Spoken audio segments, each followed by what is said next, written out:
Hello, everyone. My name is Marion with DTM Real Talk Channel.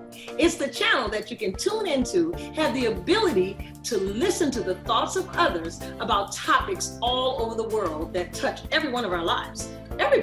Everybody goes through basically the same thing. There is nothing new under the sun. So if you're going through, someone else has already been there. Maybe you can find hope. Maybe it's a pathway that can set you on the right road just by tuning in. So DTM Real Talk, just keeping it real. And if you like it, like us at the bottom, subscribe, and let us know just how we helped you. Just keeping it real. Nothing but love.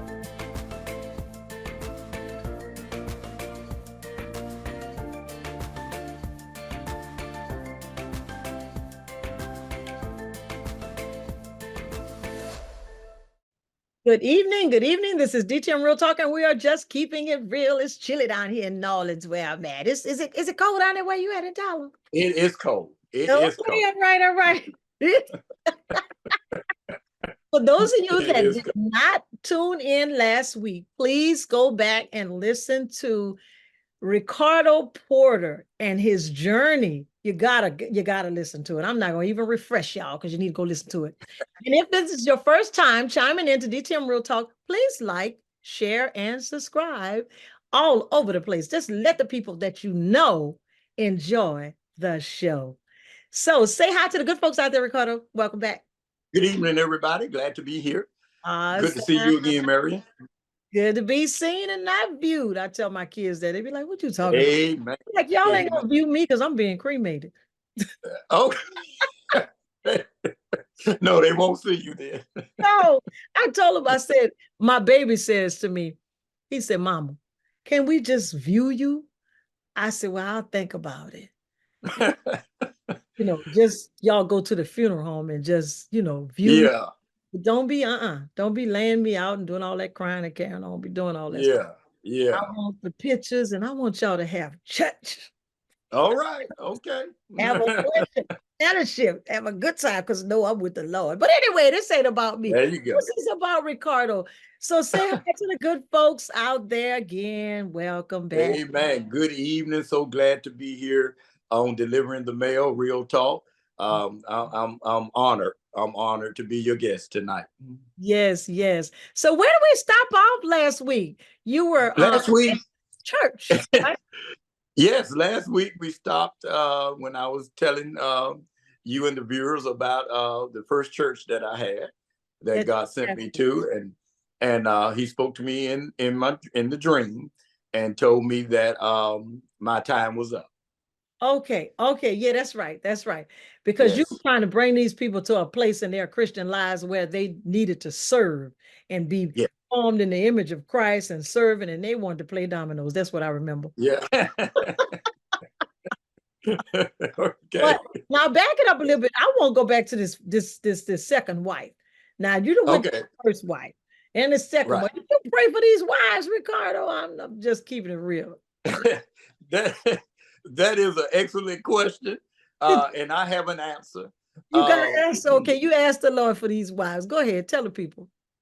Well, no, ma'am. I did not talk to the Lord about neither wife. My first wife, I was actually threatened into marrying because I had gotten her pregnant and out of wedlock, and her father was ready for her to pretty much get out of his house.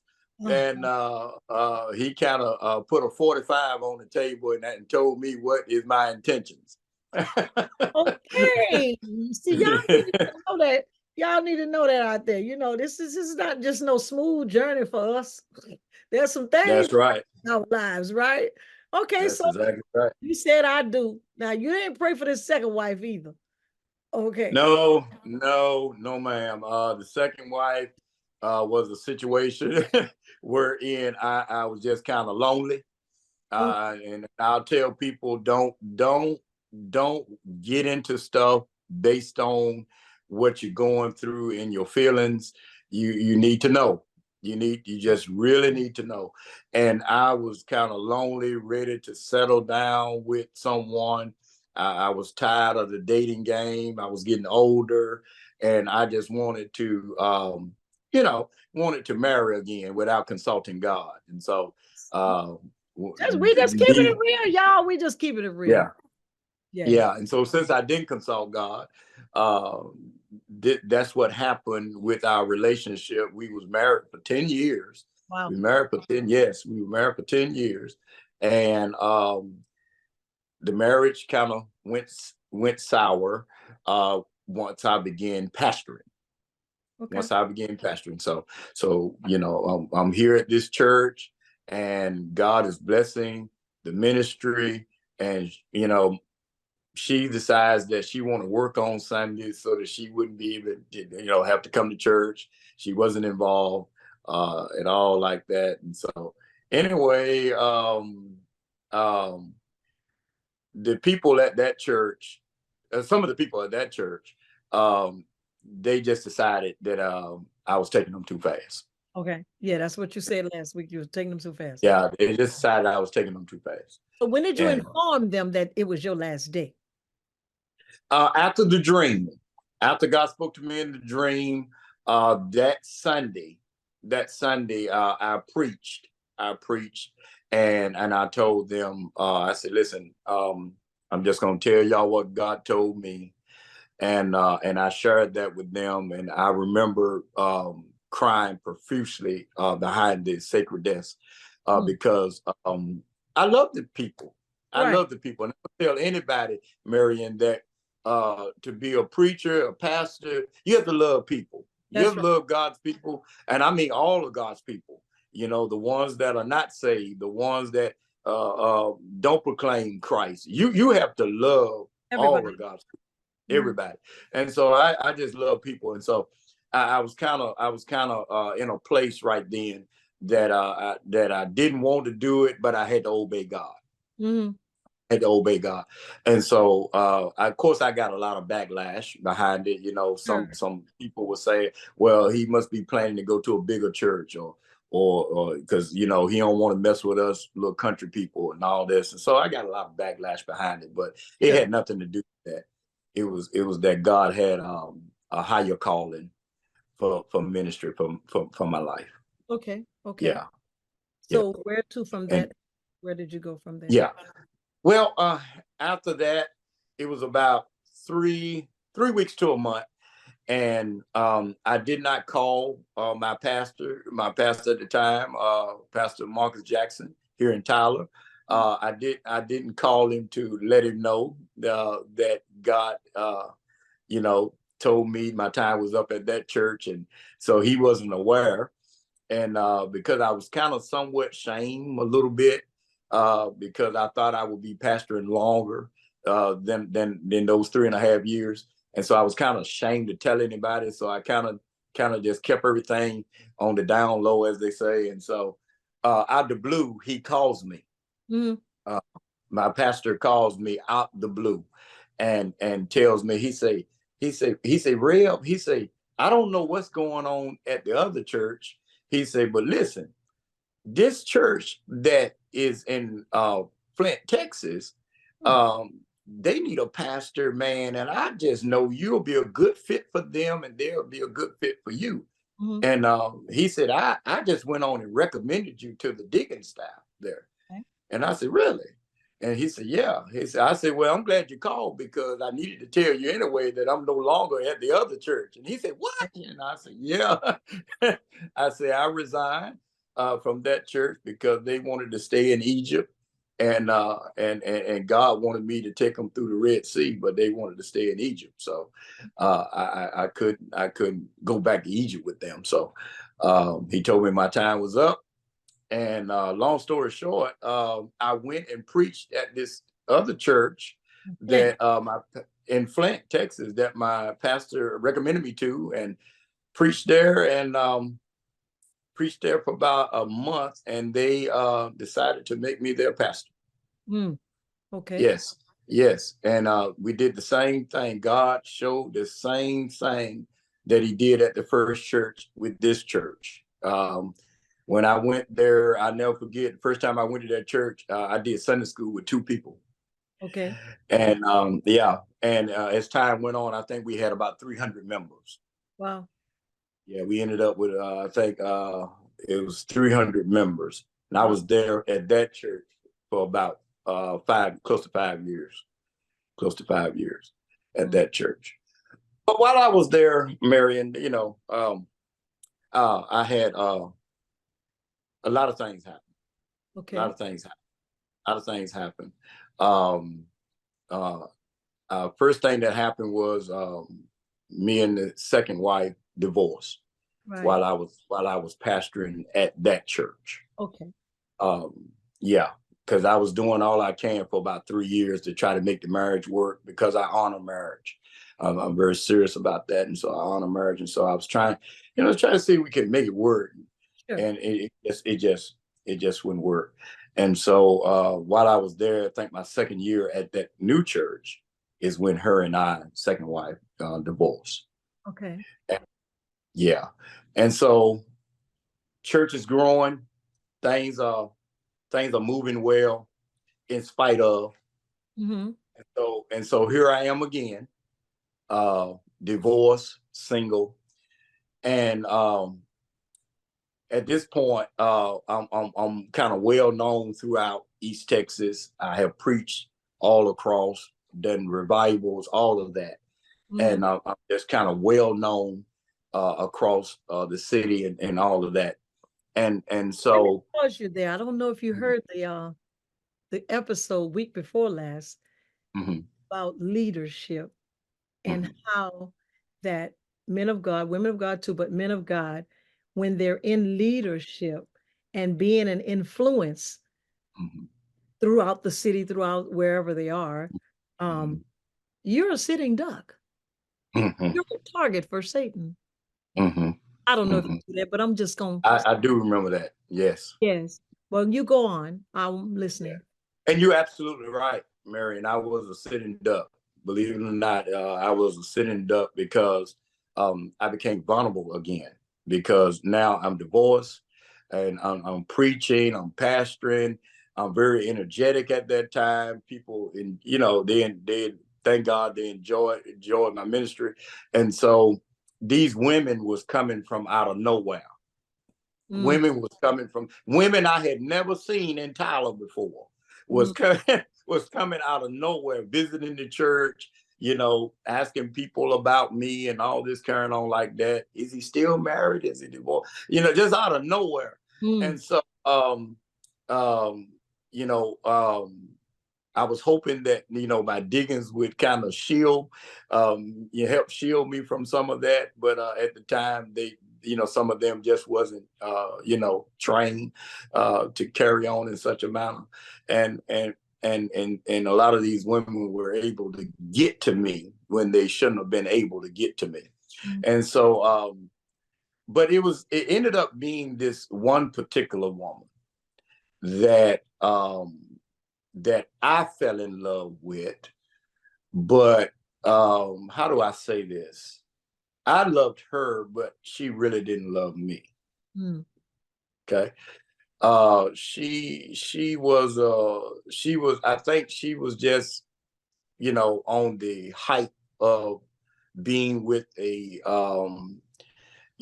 pastor that is known and so forth. And I still sang a little bit at that time, still with a little local group we'd had here at the time. Mhm. And so, yeah, I think at that time she was just mainly on the hype of being, seen and all of that with a Connected with a well, pastor. yeah, yeah, well known pastor and all that. And so I thought that she was going to be the one. I had proposed to her for marriage in front Question, of the question, congregation. question. Did you pray about her too? Did you ask God about her? No, ma'am. No, See, ma'am. No, see, ma'am. God gave you another chance and you still didn't ask him. And Go I ahead. messed it up. But here's the problem: 3 strikes, you're out. And I'm gonna tell you why here in just a little bit. Hey, go ahead, go ahead. I'm just listening. Go ahead. But no, ma'am. I did not consult God about her either, and I thought that she was the one and everything. And I proposed to her in front of the congregation at that church, and the church was just full of preachers and other parishioners from other churches and so forth. And I proposed to her, and she said yes, and I thought, we was gonna get married and all of that, but that did not happen. That did not happen. Things turned pretty quick. I had a problem, and I really want everybody to listen to this. Mary and I had a problem. And when I say I had a problem, my problem wasn't drugs, it wasn't alcohol, Right. or none of those things. I had a problem with managing my own money. I just couldn't seem to be able to manage my money and take care of my responsibilities as I should. And this sounds crazy because somebody will say, well, yeah, you're a grown man and you're a pastor and you teach this stuff, and you and how are you not able to perform it yourself? Somehow, some way, I had lost focus. I had lost focus what was important running behind this woman. And I had lost focus on the ministry. I had members would come to me and say, Pastor, are you okay? You're not like you used to be. We don't feel, like what we felt like. But you okay? Is everything okay? And I would tell them, yeah, I'm good. I'm good. All the time I was going down. All the time I was going down because I was neglecting my bills to take care of her bills. And I found myself constantly borrowing money from other preachers. Yeah, I found myself, it became a trend. It became something new, something I had never done, because I was marrying, trying to please this woman that I love but didn't love me. And I was trying to make a lavish lifestyle for her that I could not afford. Right. So I would take my monies and neglect my bills and my responsibilities, and made sure she had whatever. But I was not getting that in return. I was not getting that in return, but I was so blinded. I was so blinded. And this is why I'm pastoring at this church. I was so blinded that I couldn't see. I'm sitting up here borrowing money from all of my preacher peers, and I'm not talking about $10. I'm talking about, Mary, and I'm talking about I'm borrowing $5. One pastor I got $1,200 from. And what it sounds like a drug situation. It sounds like let me just say this. It's an addiction. An but it addiction is an addiction. is an addiction is an addiction is an addiction. No matter what it is. Am I right? Right. Yes, ma'am, you're correct. And I'm listening to you, and I see, tell me if I'm wrong, and I'm all right with a wrong now. Okay. I stand corrected. I see that you, even as a pastor, did not see your own self-worth because you were seeking for your value in this woman. You wanted her to appreciate you, to reciprocate. That's not understanding and receiving the value that God had placed on you. You needed to seek it from this woman. Am I right? You are correct. You are correct. That is exactly what was happening. And a lot of pastors, not only pastors, but men, women, go through this, believers. We don't understand it, but the beautiful part is that you recognized it. Yeah. That's the beautiful part. But anyway, so you were borrowing. I recognized it, Miriam, but here's the thing. Here's the crazy part of recognizing it. I didn't do anything about it. That's the insane part of it. Because even though I saw it and I knew it, I still didn't do anything about it because I wanted to make it work because of how much I loved her. All right. not not wanting to see that I know that she doesn't love me the same. And so I kept doing the same routine or addiction, as you call it, because it was an addiction. I kept doing the same addiction. And it got to the point where, it was getting back to my preacher peers that, Porter got a problem. He got a problem, I still preach the same, or well, somewhat. I could tell that things were different, even in me. I could tell that I was falling. I could tell in my spirit. I wasn't as powerful. I could feel it inside of me because I stayed focused on her all the time. And I got to the point where I became jealous of her because other men, was after her. And then I come to find out other preachers was trying to talk to her and all that kind of stuff like that. So now I'm on this rage driven situation to where now I'm more focused on what she's doing than what I should be doing and how things should be going with the church. She had actually become your idol. She was an idol for you. She became my idol. She really did. She became my idol. And I wanted to do everything I could to not lose her and please her. And so she became my idol. And so with that being said, my preacher peers, they began to see the problem, but unfortunately, it was only 2 out of all the many preachers I know, 2 or 3, maybe 3, that all the preachers I know that actually came to me and say, Porter, you got a problem, man. You got. And McMillian was one that I never forget. He called me because we go way back. And so I remember him, he called me and he said, man, I just want to pray over your life. He said, because Satan is after you, man. And he said, I want to just pray over your life. And I remember just crying while he was praying on the phone because I knew I was going down. I knew I was going down, but I was doing nothing to stop it. I was doing nothing to stop it. And so the other preachers, some of the other preachers, they just started, some just started making assumption. Well, I think he's on drugs, I think he's, alcoholic, it just started making assumption because instead of doing what they know they should, if a man be overtaken in a fault, ye with your spiritual restore such a one in the spirit of meekness. Instead of coming to you, they won't talk about it. Oh, don't they? Yes, it does. It does. It irks you. It irks you. Okay. Yeah, McMillan and several others. I won't name several others, but for the most part, so many that I thought was my friend. Right. I come to discover that they really wasn't my friend at all, because the negativity that went out. They judged me, and I just did a Bible study lesson on that, having a judgmental attitude. They judged me without knowing.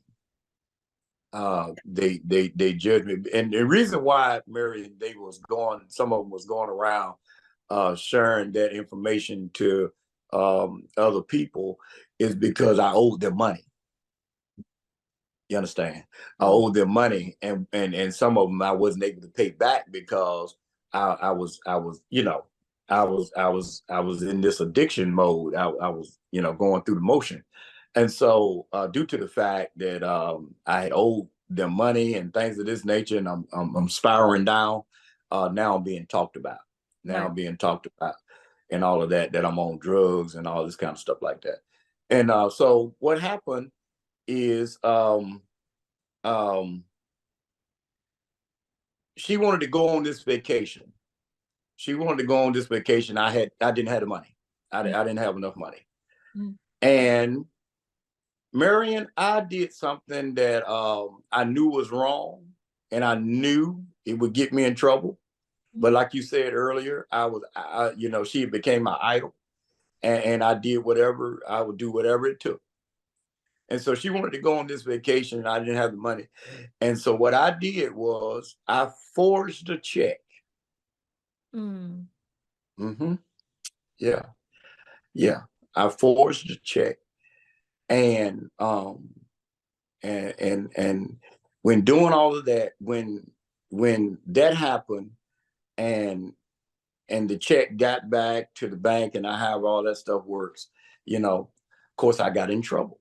Of course. I got in trouble behind that. And I had to go to jail. Yeah. Okay. I was about to ask you that. Yes. I went to jail. So now here is this prominent pastor. He's a pastor, well known throughout the city, well respected in the community, and he's in jail. Wow. He's in jail. I'm not only in jail, Marion, at this point because of the check. I'm in jail for multiple reasons. I'm in jail because I neglected some traffic tickets that I didn't pay for because I wasn't focused on taking care of my business. I was only focusing on taking care of her and what she had going on. And so now I'm in jail for past tickets unpaid. I'm in jail for this check. And so I got multiple issues taking place. And now here's this pastor, and I'm being publicized all across. My picture and my name is all across. Pastor Porter is in jail, and all this and so. Stop right there. So, how did this actually? How did you feel at this time? I mean, did you recognize that you were idolizing your wife at the time, or you did not know that? You just thought that this was the repercussions from your bad choices. What did you look at this from a God perspective at all? Is my question. Yeah, that's good. While in jail, while there, Mary, I started to ask God, help me. I'm losing it, and I love this woman, but I know she don't love me. So at that point, I knew that I either had to get away from her, and if I didn't, it was only gonna get worse. So believe it or not, Marion, when I got out of jail, how long did you stay? I was there for 21 days or something like that. It wasn't for months or years or nothing. Right. But it was for about 21 days.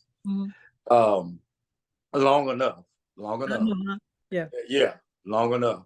And so when I got out of jail, instead of me, getting things on track, I go back to find this woman. I go back to see, looking her up again. Yes, I go back. And so, Marion, when I go back to look now, keep in mind that while I'm in jail, behind trying to take her on this lavish vacation, while I'm in jail, she has not called. She has not come to see me. I haven't heard from her, And so when I get out, I'm trying to find her, just only to discover that she's already moved on in the 21 days that I'm, in jail. She's already moved on, meaning that she was already involved, in other words. And so I go into this mad rage. I go into this mad rage because the church, the people at the church where I was pastoring, they've already had a meeting on me, say, okay, we tired of Pastor Porter, we love him, but we tired of he done went to jail and he got this going on, he's got that going, he done borrowed money from all these pastors and they call him and the people is talking, is making us look bad as a church, and we just tired of it. And so they had a vote, and a minute said, we just need to get rid of them. Just need to get rid of them. Okay. So this is the second church. This is the second church. The first church, God told you to leave. The second church, the people wanted you to get out. Yes. Second church. Okay. Second church. Yeah. I know the good folks want to know what happened after this. So, good folks, we're going to have Pastor Boulder to come back next week and tell us what happened. This is DTM Real Talk, and we're just doing what, brother? Keeping it real. We just keeping it real. We'll see y'all next week.